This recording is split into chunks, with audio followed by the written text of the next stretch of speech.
Othello by William Shakespeare পরবর্তী অংশ part 6।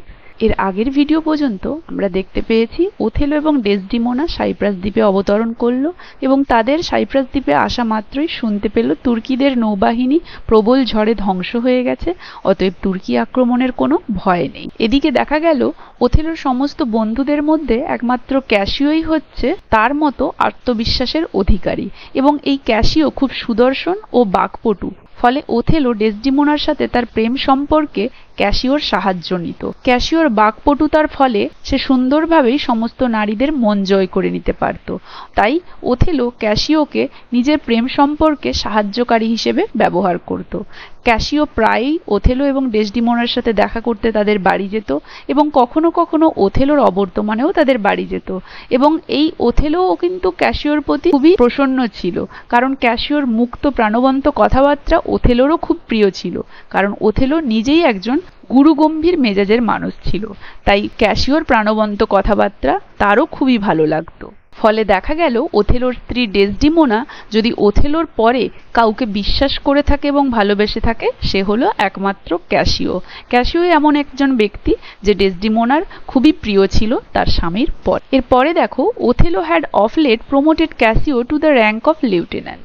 Othello had of late মানে সম্প্রতি প্রমোটেড মানে প্রমোশন দিয়েছিল বা উন্নীত করেছিল ক্যাসিওকে টু দ্য র্যাঙ্ক অফ লেফটেন্যান্টের পদে। লেফটেন্যান্ট হচ্ছে সেনাবাহিনীর একটা পদ। বিভিন্ন নেশনের সেনাবাহিনীতে বিভিন্ন পদ থাকে, তো লেফটেন্যান্ট হচ্ছে একটা পদ। যেমন আর্মিতে আরো বিভিন্ন পদ থাকে, যেমন field marshal, general, lieutenant general, major general, brigadier, colonel, lieutenant colonel, major, captain, তারপরে লেফটেন্যান্ট। আ প্লেস একটি জায়গা বা একটি স্থান অফ ট্রাস্ট বিশ্বাসের and nearest to the general, সেনাপতির কাছের, একদমই কাছের। তাহলে ওথেলো প্রমোশন দিয়েছিল বা উন্নীত করেছিল ক্যাসিওকে লেফটেন্যান্টের পদে, যে পদটা ছিল বিশ্বাসের এবং জেনারেলের খুব কাছের। The promotion gave great offence to Iago. এই যে উন্নতিটা বা এই যে প্রমোশনটা বা এই যে উন্নীত করাটা, এটা খুবই বিদ্বেষ জাগিয়ে তুলেছিল কার মনে? ইয়াগোর মনে। ইয়াগো হচ্ছে গল্পের ভিলেন। অ্যান এল্ডার নোবেলম্যান, একটি পূর্বজ সম্ভ্রান্ত ব্যক্তি, হু থট, যে ভেবেছিল, he had a better claim, তার বরং বেশি দাবি, সে বরং বেশি দাবিদার দেন ক্যাসিও, ক্যাসিওর থেকে এই পদের ক্ষেত্রে। মানে ইয়াগোর মনে এই প্রমোশনটার ফলে খুবই বিদ্বেষ জেগে উঠেছিল, কারণ সে ভেবেছিল এই পদটা ক্যাসিওর আগে তার পাওয়া উচিত, এই পদের দাবিদার সে ক্যাসিওর থেকে বেশি। And would often scorn at Cassio, এবং সে প্রায়ই ক্যাসিওকে তিরস্কার করত। টু বি আ পার্সন, একটি ব্যক্তি হওয়ার জন্য, befitting for the company of ladies, উপযুক্ত মহিলাদেরকে সঙ্গ দেওয়ার জন্য। অ্যান্ড নিউ লিটল, এবং খুব কম জানার জন্য, of the art of warfare, যুদ্ধ বিগ্রহ সম্পর্কে। তাহলে ইয়াগো ক্যাসিওর এই প্রমোশনটার ফলে খুবই বিদ্বেষ তার মনে জেগে উঠেছিল। সে ছিল একজন এল্ডার নোবেলম্যান, যে কিনা ভেবেছিল এই পদটার জন্য ক্যাসিওর থেকে সে বেশি দাবিদার, এবং যে প্রায়শই ক্যাসিওকে তিরস্কার করত যে সে কিনা মহিলাদের সঙ্গ দেওয়ার জন্যই উপযুক্ত, কারণ যুদ্ধ সম্পর্কে সে খুব কমই জানে, যুদ্ধের কৌশল সম্পর্কে। ইয়াগো হেটেড ক্যাসিও, ইয়াগো ক্যাসিওকে ঘৃণা করত। হি অলসো হেটেড ওথেলো, সে ওথেলোকেও ঘৃণা করত। ফর ফেভারিং ক্যাসিও, ক্যাসিওকে পক্ষপাতিত্ব করার জন্য। And also for an unjust suspicion, এবং আরও একটি অন্যায় সন্দেহের জন্য। দ্যাট, যে the Moor was too fond of Emilia, যে ওই মুর বা ওথেলো এমিলিয়ার প্রতি খুবই আসক্ত। কে এমিলিয়া? না ইয়াগোস ওয়াইফ, ইয়াগোর স্ত্রী।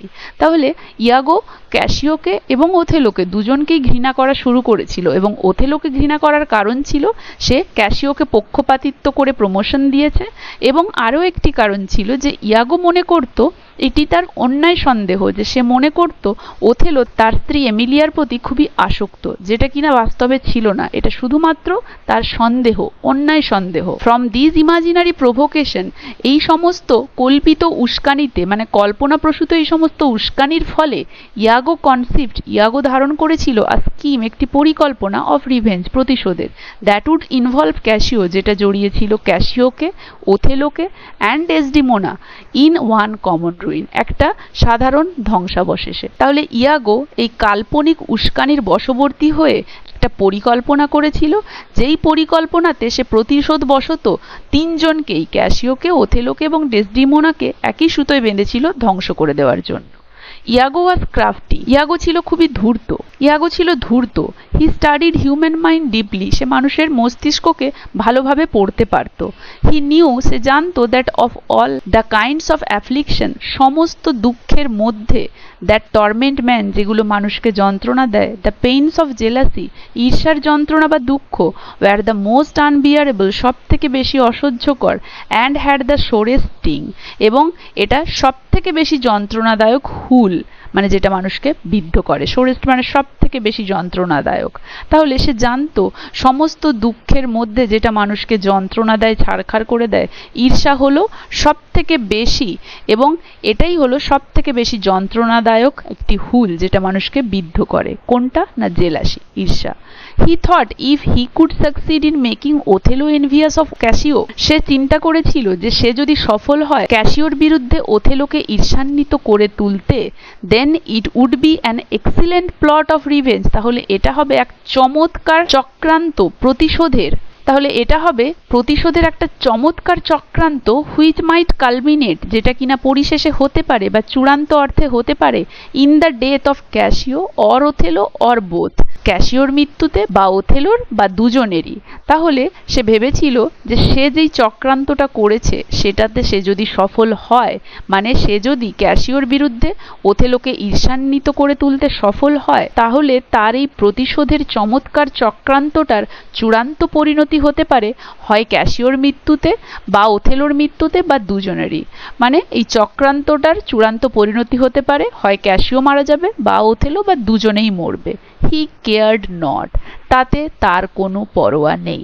মানে এই দুজনের কেউ একজন মরুক বা দুজনেই মরে যাক, তার এই চক্রান্তটার ফলে তার প্রতিশোধ নেওয়া হবে, সে এটাতে কোনো পরোয়া করেন। তাহলে তার প্রতিশোধ নেওয়ার জন্য যে চক্রান্তটা করেছে, সেই চক্রান্তর পরিশেষে বা সেই চক্রান্তর পরিণতিতে ক্যাসিওই মরুক বা ওথেলোই মরুক বা দুজনেই মরুক, তাতে তার কোনো যায় আসে না, সে কোনো পরোয়াই করে না। দুজনেই মরুক বা একজন করে মরুক, তার প্রতিশোধটা অ্যাটলিস্ট পূরণ হবে। তাই এদের কারো মৃত্যুতে তার কিছু যায় আসে না, সে কোনো পরোয়াই করে না। আজ তাহলে এতদূর পর্যন্তই। আশা করি এতদূর পর্যন্ত কারো কোথাও বুঝতে অসুবিধা হয়নি, সবাই ভালোভাবে বুঝতে পেরেছো। ভিডিওটা কেমন লাগলো জানাবে, ভালো লাগলে একটা লাইক আর শেয়ার করে দেবে। আর যারা যারা আমার চ্যানেলটা সাবস্ক্রাইব করোনি, কাইন্ডলি আমার চ্যানেলটা সাবস্ক্রাইব করে দেবে। এর পরবর্তী অংশটা থাকছে পরের ভিডিওতে।